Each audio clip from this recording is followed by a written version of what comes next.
17 रमजान 2 सीने हिजरी, जुम्मे की रात थी।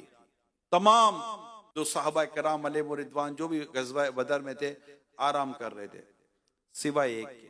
नबी पाक सल्लल्लाहु अलैहि वसल्लम रात भर जागते रहे, रात भर दुआएं करते रहे।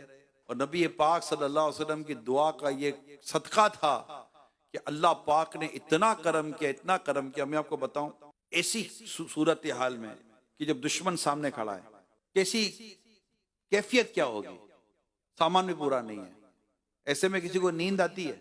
नींद तो ना आवे। ये अल्लाह पाक की मदद, ग़ज़वा बदर में जो अल्लाह पाक की जो मदद हुई, उसमें से एक मदद ये थी कि अल्लाह पाक ने तमाम पर नींद तारी फरमा दी। इसको ऊँग कहते हैं। एक हल्की सी नींद तारी कर दी, सबके सब सो गए, सबको नींद आ गई। थोड़ी देर की नींद आई, जब उस नींद से बाहर आए तो ऐसे थे जैसे फ्रेश हो गए, बिल्कुल। ये अल्लाह पाक की मदद थी, फरिश्तों के जरिए मदद हुई।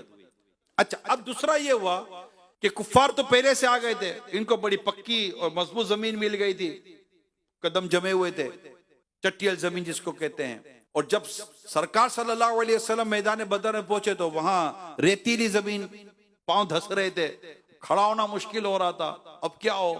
अल्लाह पाक की मदद। अल्लाह पाक की मदद ये हुई कि अल्लाह पाक ने बारिश अता फरमा दी। मैदान बदर में बारिश हुई। बारिश का फायदा ये हुआ कि वो जमीन जो कुफ्फार ने ली थी उधर फिसलन हो गई, और वो जमीन जो मुस्तफा करीम ने जिसे इख्तियार फरमाया था वो पानी की वजह से जम गई और पांव जमने शुरू हो गए। और पांव जम गए, ये अल्लाह पाक की तरफ से एक और मदद आ गई। ऐसा इसी रात में कमाल की बात हो गई। रात को क्या हुआ, प्यारे आका सल्लल्लाहु अलैहि वसल्लम चंद साहबा कराम के साथ मैदान बदर का मुआयना फरमा रहे थे। आपके दस्ते मुबारक में एक छड़ी थी, स्टिक मुबारक।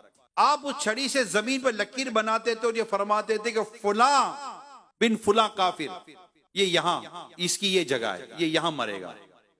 यूं एक एक जगह की निशानदेही की। रावी कहते हैं कि अगले दिन जब जंग शुरू हुई, जहां नबी पाक सल्लल्लाहु अलैहि वसल्लम ने जिसके बारे में फरमाया था वो उस लकीर से ना एक इंच उधर ना एक इंच उधर, वहीं गिरा जहां मेरे आका ने फरमाया था।